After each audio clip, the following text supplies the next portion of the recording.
많은 사람이 예수를 믿으니라.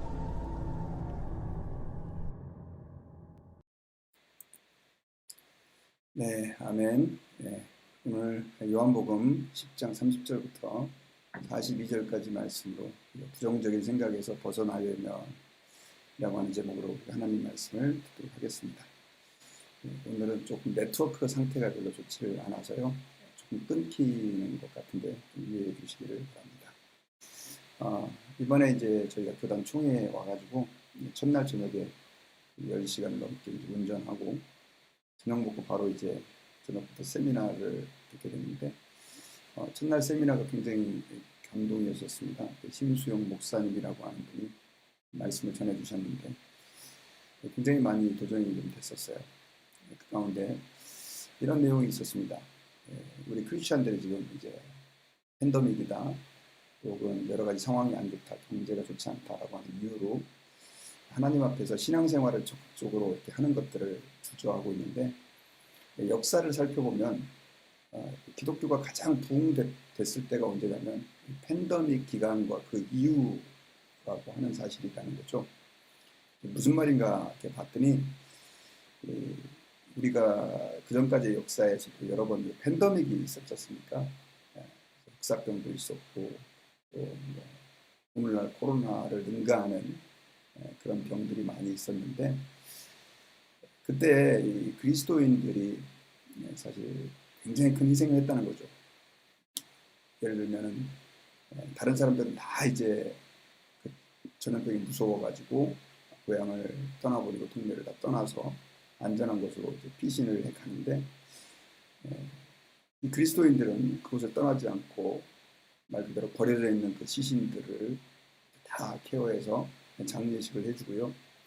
그리고 또 이렇게 병들어서 죽어가고 있는 사람들을 우리 그리스도인들이 이렇게 돌보게 됐다는 것입니다.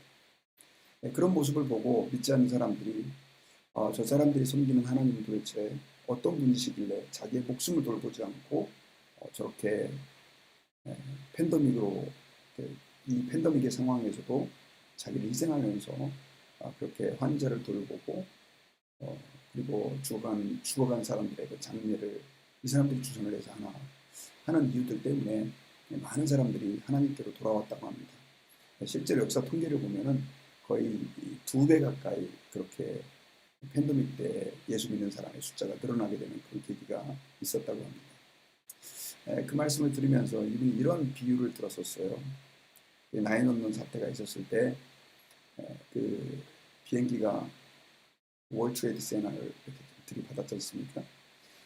그리고 나서 사람들이 너무 놀래가지고 다 이제 빌딩에서 튀어나오고 있을 때 그 빌딩 안으로 뛰어들어가는 사람들이 있었다는 거죠. 살려고 나오는 사람이 있었지만 살리려고 그 안에 들어가는 사람들이 있었다는 거죠. 누구냐면 바로 미국의 소방관들이었습니다. 그러면서 그 소방관에 대한 얘기를 하는데 많은 소방관들이 자기의 목숨을 걸고 곧 무너질지도 모르는 이렇게 나중에 이제 그건 무너지게 됐지만 그 빌딩 안에 사람들을 구하러 들어가게 됐고요. 그리고 실제로 343명이나 되는 그런 많은 소방관들이 그 월드 트레이드 센터에서 희생을 당했습니다. 그러면서 그리스도인의 정체성에 대해서 이렇게 물어보시더라고요. 그리스도인들은 살기 위해 사는 사람이 아니라 살리기 위해서 사는 사람이다. 참 굉장히 많은 감동을 갖게 했습니다. 당연히 목회자들도 살리기 위해서 사는 사람이고 우리 그리스도인들은 더더욱 살리기 위해서 사는 사람들인데 우리가 마치 살기 위해 사는 사람처럼 우리의 그 아이덴티티 자체를 우리의 정체성 자체를 지금 혼돈하고 있다. 그런 얘기들을 하셨습니다. 오늘 본문에 보면은요, 이제 예수님께서 이 그리스도를 많은 그 당시 그 유대인들이 오해하고 그리고 또 그리스도가 어떤 분인지 이렇게 실제로 굉장히 많은 논란이 있었는데 그 오해를 통해서 예수 그리스도의 참된 모습을 이해하지 못하고 또 예수님이 자신의 그 실체를 보여줘도 믿지 않고 그것을 거절하는 사람들이 많이 있었다고 하는 것입니다. 아까 제가 서두에 많은 그리스도인들이 자기 자신을 이렇게 오해하고 사는 그 이유에 대해서 얘기를 했는데 결국 그것은 예수님을 오해하면서 비롯되는 것이죠. 오늘 본문에서는 예수님께서 그래서 그 유대인들에게 자기가 어떤 분인지 아주 적나라하게 자기의 그 실체를 나타내시는데 이 말씀을 통해서 우리가 오늘 하나님 아버지 앞에서 아까 제가 제목에 얘기한 것처럼 우리 그리스도인들이 잘못된 생각들, 오해들, 편견들을 어떻게 극복할 수 있는지 말씀을 통해 깨닫기를 원합니다. 오늘 본문의 배경은 수전절에 솔로몬의 행각에 모여있는 그 사람들이 그곳에 있는 예수님에게 찾아가가지고 당신이 메시아라고 한다면, 그리스도라고 한다면 우리에게 좀 확실하게 말해줘라, 증거를 좀 보여줘라. 그랬을 때 예수님께서는 내가 이미 충분히 증거를 보여줬는데 왜 너희들은 더 증거를 보여달라고 하느냐, 너희가 지금 믿지 않는 것은 내 양이 아니기 때문이다 라고 하는 직설적인 선언을 예수님이 하십니다. 그러면서 내 양은 내 음성을 듣고 나를 따른다. 나는 그들에게 영생을 주고 그들은 멸망하지 않을 것이고 또 아무도 내 손에서 빼앗을 자가 없을 것이다. 이런 메시지를 예수님께서 그들에게 주십니다. 그리고 나서 오늘은 어떻게 말하면 그 예수님의 그 실체를, 예수님이 어떤 분인가라고 하는 것을 가장 확실하게 이렇게 드러내는 그런 선언을 하고 계신데요. 그게 바로 이제 30절에서 나와 아버지는 하나다라고 하는 선언을 하십니다. 나와 아버지는 하나다라고 하는 선언은 나는 하나님이다, 하나님과 동등한 자격이 있다, 하나님과 동등되다라고 하는 것을 선언하고 계시죠. 요한복음 1장 1절에서 태초에 말씀이 계시니라 이 말씀이 하나님과 함께 계셨으니 이 말씀이 곧 하나님이다 라고 하는 그 요한의 선언처럼 예수님은 유대인들에게 나와 아버지는 하나다, 나는 하나님 아버지와 동등되다 라고 하는 것을 선언하고 있죠. 실제로 빌립보서 2장 6절과 7절에서는 그는 근본 하나님의 본체시나 그와 동등됨을 취할 것으로 여기지 아니하시고 자기를 비워 종의 형체를 가져 사람이 되셨다, 이렇게 표현하고 있어요. 예수님은 하나님 아버지와 동등되신 분입니다. 하지만 이 사실은 많은 사람들이 이해를 하지 못했습니다. 제자들도 이해를 못했던 내용인데 지금 예수님은 유대인들에게 그것을 알리시죠. 너무나 강팍하고 아무리 증거를 보여줘도 믿지 않는 그들에게 예수님은 가장 복음의 본질이고 실체를 지금 그들에게 이야기를 하고 있는 것입니다. 그런데 유대인들은 오히려 이 말 때문에 31절에 보면 다시 돌을 들어서 예수님을 치려고 합니다. 막 흥분한 거죠. 그때 예수님이 왜 나를 치려고 하느냐, 왜 너희들이 돌을 들어서 나를 치려고 하느냐 라고 물었습니다. 유대인들은 선한 일로 인해서 당신이 행한 그 기적 때문에, 표적 때문에 당신을 돌로 치려고 그러는 것이 아니라 신성모독을 했기 때문이다. 하나님을 모독했기 때문이다. 자칭 하나님이라고 했다.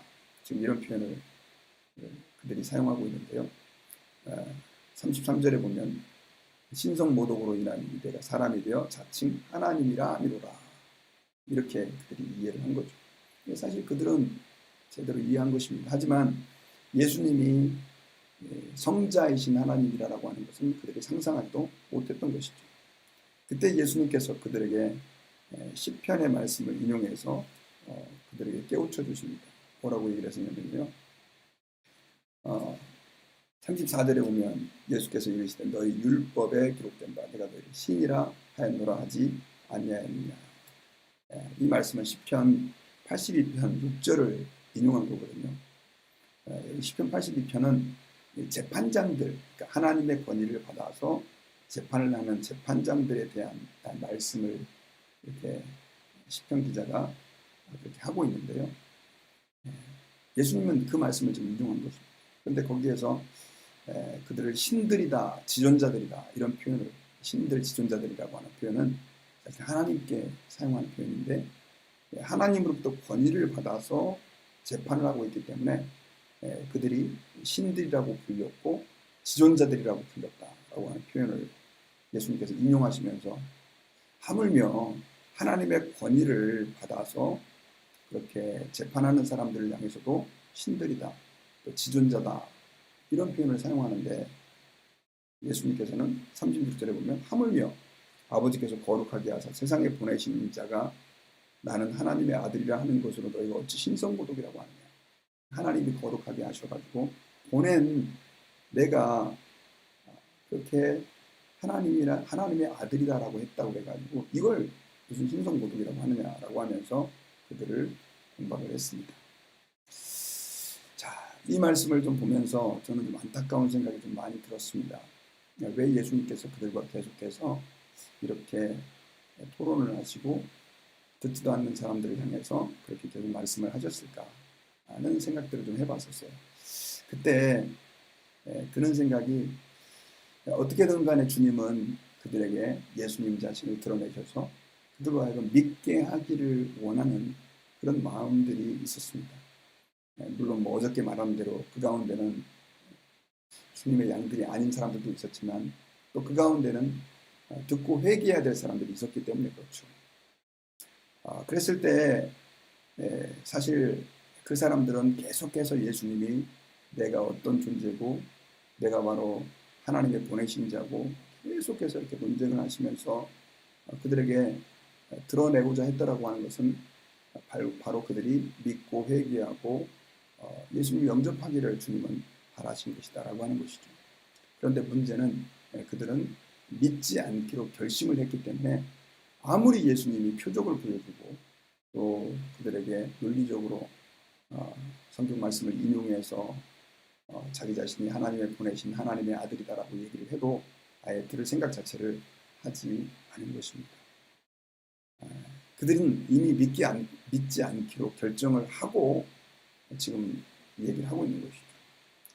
이제 이 말씀을 좀 묵상하는데 가끔 이런 생각이 좀 들었습니다. 언론에 요즘 여러분 인터넷이라든가 소셜미디어가 굉장히 많이 발달을 해가지고 사람들이 수많은 그 뉴스와 정보들을 접합니다. 특별히 우리 한국 사람들은 카카오톡으로 뭐 이렇게 어떤 그런 기사에 대해서 막 이렇게 해놓고요. 또 어제는 뭐 이렇게 유튜브에다가도 댓글로 막 그 말도 안 되는 이야기들을 막 스팸처럼 기독교인인 것 같은데요. 그런 것들을 막 이렇게 달아놨다고. 지금 우리는 너무나 많은 정보의 홍수 속에 있습니다. 그래서 하나 새로 등장한 게 이제 뭐냐면 팩트 체크 뭐 이런 프로그램까지 등장을 했어요. 그런데 제가 굉장히 그런 상황들을 보면서 좀 아이러니한 걸 느낀 게 뭐냐면 어떤 이렇게 뭐 이랬다더라, 정신이 이랬다더라, 뭐 어떡하더라 뭐 이런 정보들이 들어왔을 때 사람들이 이제 그래 하면서 막 이제 카톡에다 퍼날르고 소셜 미디어에 올리고 굉장히 많은 이렇게 홍보를 이렇게 하는데 많이 그래서 많이 퍼지게 되는데 팩트 체크해서 이제 그걸 갖다가 정말 그런가 해가지고 체크를 해서 그건 가짜 뉴스다 이렇게 이제 텔레비전이라든가 뉴스에서 보도를 하잖아요. 그러면 보통 우리 생각에는 이건 좀 잘못된 거짓 뉴스구나, 가짜 뉴스구나 뭐 이렇게 생각을 해야 될 텐데 사람들은 그러지 않더라고요. 물론 그렇게 생각하는 사람들도 있지만 상당수의 사람들은 저 팩트 체크가 저 잘못했다. 저 사람들이 지금 정치인한테 돈 받아가지고 지금 오히려 가짜 뉴스를 보는 것이다 하면서 오히려 사실을 얘기해줘도 믿지 않는 사람들이 너무너무 많은 거예요. 저도 예전에 그런 일이 좀 있었거든요. 카톡으로 어떤 분이 막 뭘 보내줬길래 잘 리서치해서 검색을 해보니까 말도 안 되는 가짜 뉴스인데 그래서 그분에게 이거 좀 가짜 뉴스입니다. 믿지 마세요. 그랬더니 오히려 제 말을 안 믿는 거예요. 그래서 참 확증 편향이라는 것이 그렇게 무서운 것입니다. 사람들은요, 무언가 사실을 받아들이려고 하지 않고요, 자기가 믿고 싶은 것만 믿는 그런 경향들이 있습니다. 오늘 본문에 나오는 그 유대인들이 그랬어요. 예수님이 아무리 많은 표적을 보여주고, 제가 몇 번 말씀드렸지만 맹인의 눈을 뜨게 한다라고 하는 것은 이사야서에 예언된 그리스도만이 오셔서 하실 수 있는 일이었거든요. 구약의 선지자들이 죽은 사람을 살려내기도 하고 또 뭐 정말 도끼를 물에 잠긴 도끼를 떠오르기도 하고 이런 기적들을 행해도 밀가루와 기름이 마르지 않게 하는 그런 기적을 행해도 그 기적들은 맹인의 눈을 뜨게 하는 기적보다 클 수 없다라고 하는 이런 인식들이 있었어요. 왜냐하면 이사야 35장의 예언 때문입니다. 그런데 그런 기적을 보여주고 예수님이 죽은 자를 살리고 오병이의 기적을 일으켜도 이 유대인들은 계속해서 당신이 그리스도라면 우리에게 더 증거를 보여줄까. 나중에는 이제 예수님이 변화의 표적부터 보여줄 게 없다라고 말씀을 하시기도 하셨는데, 그런데 그 사람들이 안 믿은 것은 표적을 못 봤기 때문에가 아니었습니다. 예수님이 말을 논리적으로 하지 않았기 때문이 아니었어요. 그 사람들은 믿지 않도록 결정한 것이죠. 여러분, 오늘 본문에 보면 이 유대인들과 대조되는 사람들이 이 40절에 나와요. 예수님께서 그들에게 나와 아버지는 하나다라고 그러니까 돌로 쳐서 예수님을 죽이려고 했을 때 예수님은 그 자리를 피하십니다. 그래서 어디로 가시냐면 요단강 건너편에 요단이 세례를 베풀던 그곳에 가서 거기 거하시게 되는데, 거기 있는 사람들은 이런 얘기를 해요. 40절에 보면 많은 사람이 왔다가 말하되 요한은 아무 표적도 행하지 아니하였으나 요한이 이 사람을 가리켜 말한 것은 나 참이라 하더라. 그래야 거기서 많은 사람이 예수를 믿으리라. 그런 얘기를 하죠. 거기는 많은 사람들이 이 요한의 증거를 들었죠. 요한이 내 뒤에 오실 분을 믿어야 된다. 사실 요한은 표적과 증거도 보여주지 않았었습니다. 기적을 행하지 않았죠. 그런데 그 요한의 말만 듣고 42절에 보니까 많은 사람들이 예수를 믿었습니다. 어떻게 말하면 아까 논쟁을 벌였던 그 유대인들에게 예수는 훨씬 더 많은 표적을 보여줬고요. 그리고 내가 아버지와 동등된 하나님이다 라고 얘기를 해도 그들은 믿지 않았는데, 우리 이 사람들은 몇 가지 안 되는 인포메이션 갖고 예수님을 믿게 된 거죠. 이거는 사실 본인 자신의 마음의 문제인 것입니다. 우리가 신앙생활할 때도요, 사실 한번 좀 돌아봐야 됩니다. 예수를 안 믿는 사람들이 이렇게 안 믿게 되는 이유가 하나님이 살아계시는 증거들을 못 봐서가 아니라 믿지 않으려고 하는 마음들을 그 안에 가지고 있기 때문에 그럴 수 있고요. 또 예수님을 믿는 사람들도요, 실제로 많은 사람들이 잘못된 확증 편향에 빠져가지고 이건 안 될 거야. 또 하나님은 이런 분이야. 예수님은 이런 분이야 라고 성경적이지 않은 잘못된 가치관을 가지고 그대로 그냥 그 안에서 빠져서 평생 살아가는 사람들이 있다는 것입니다. 여러분, 그래서 예수님께서는 기적을 행하실 때요, 자주자주 그런 그들의 잘못된 선입견을 깨트리게 하기 위해서 그런 행동을 요구하실 때가 있었어요. 베데스다 목가의 38년 된 병자에게는 38년 동안 걸어보지 못했는데 자리를 들고 일어나 걸어가라. 이게 예수님의 치유의 방법이었던 거예요. 생각을 먼저 바꿔야 되는 거죠. 날 때부터 맹인이었던 사람, 그 사람에게는 눈에다 진흙을 발라주고 실로암 못에 가서 씻으라. 그러면 내 눈이 뜨게 될 것이다. 사실 말도 안 되는 얘기인데도 주님은 나를 믿으면 네가 이 일들을 행할 수 있냐라고 질문하고 있는 것이죠. 여러분, 오늘날도 마찬가지입니다. 우리가 신앙생활할 때 성도들 가운데 그런 분들이 계세요. 하나님은 나를 절대 축복해 주시지 않을 거예요. 내가 지금까지 교회를 오래 다녀봤는데 별 볼 일 없어요. 하나님은 나를 통해서 뭐 하나님의 일을 하고 또 복음을 증거하고 나는 안 돼. 이렇게 스스로 단정을 해버리는 그런 그리스도인들이 너무너무 많이 있습니다.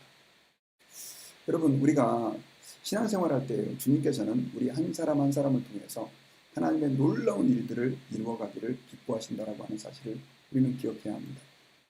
비록 우리가 부족하다 할지라도 주님이 우리를 사용하시면 우리는 어마어마한 하나님의 도구로 쓰임받을 수가 있습니다.